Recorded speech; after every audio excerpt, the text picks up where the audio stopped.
रात का समय था। आसमान में घने बादल उमड़ घुमड़ रहे थे। बिजली की कड़क और मूसलाधार बारिश ने पूरे गांव को डरा दिया था।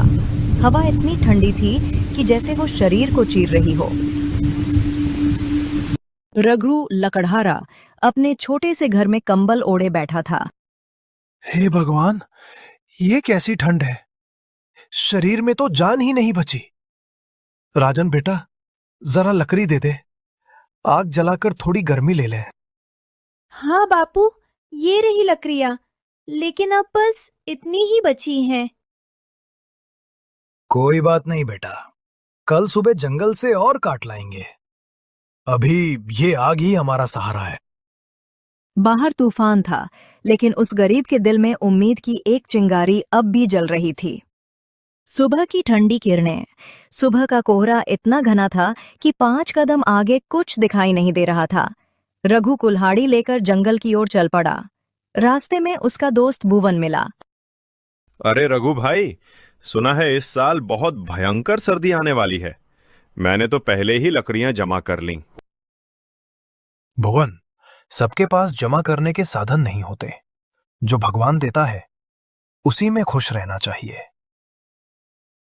भुवन के चेहरे पर मुस्कान थी, पर वो मुस्कान स्वार्थ से भरी थी।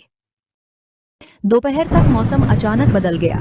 पहले हल्की फुहारें, फिर मूसलाधार बारिश ने जैसे आसमान को धरती से मिला दिया। राजन खिड़की से झांकते हुए, बापू, बाहर बहुत तेज बारिश हो रही है। दरवाजा बंद कर दो बेटा, और लकड़ियां भीतर ले आओ। बिजली की चमक ने आकाश को टुकड़ों में बांट दिया था और हर गरज मानो डर की गूंज बन रही थी। अगर ये बारिश ऐसे ही चलती रही तो जंगल की सारी लकड़ियां भीग जाएंगी। गांव के दूसरे छोर पर भुवन अपनी लकड़ियों के ढेर को देखकर हंस रहा था।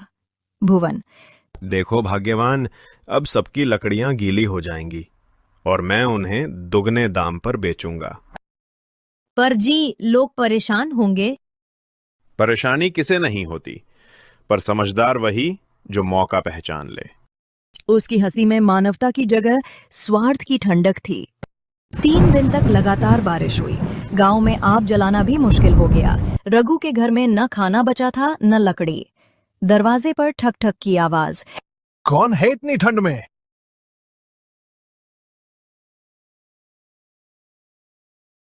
बूढ़ी अम्मा। बेटा, 2 दिन से भूखी हूँ, कुछ खाने को दे दो। अम्मा, हमारे पास थोड़ा ही खाना है। पर किसी भूखे को खाली मत लौटाओ बेटा। जिसने खुद ठंड और भूख देखी थी, वही दूसरों की भूख समझ पाया। अम्मा ने खाना खाकर मुस्कुराते हुए कहा, बेटा, तुम्हारी दया बेकार नहीं जाएगी। ये लो, ये कुछ बीज हैं, इन्हें अपने आंगन में बो देना। कल सुबह चमत्कार देखना। रात बीती, बारिश थम चुकी थी। जब सुबह सूरज की हल्की किरण बादलों से झांकी तो रघु ने देखा, आंगन में एक बड़ा चमकता हुआ पेड़ उगाया है। राजन खुशी से, बापू, देखो हमारे आंगन में पेड़ उग गया। हे भगवान, ये तो किसी चमत्कार से कम नहीं। पेड़ पर सूखी लकड़ियां टंगी थीं, जैसे स्वर्ग से उपहार गिरा हो। रघु ने उस पेड़ की लकड़ियां गांव में बांटनी शुरू कर दी। हर घर में चूल्हा जला, बच्चे मुस्कुराए। रघु भाई, तुमने तो सबको बचा लिया। नहीं भाइयों, मैंने कुछ नहीं किया। ये सब उस बूढ़ी अम्मा का आशीर्वाद है। जहां दया होती है, वहां भगवान खुद रास्ता बनाते हैं। भुवन ने जब ये सब सुना तो उसके मन में फिर लालच जाग उठा। वो रात में चुपके से रघु के घर गया और जादुई पेड़ की एक डाली काट ली। भुवन खुश होकर, अब मेरे घर भी जादू होगा। लेकिन जैसे ही उसने उस लकड़ी से आग जलाई, लपटें उठीं और पल भर में वो राख बन गईं। भुवन चिल्लाते हुए, हे भगवान, ये क्या हो गया? उसकी लालच की आग ने उसका ही घर जला दिया। गांव के लोग अब समझ चुके थे, धन से नहीं, दया से जीवन गर्म होता है। बेटा, याद रखना, ठंड कितनी भी कड़वी हो, अगर दिल में इंसानियत की आग हो तो सर्दी कुछ नहीं बिगाड़ सकती।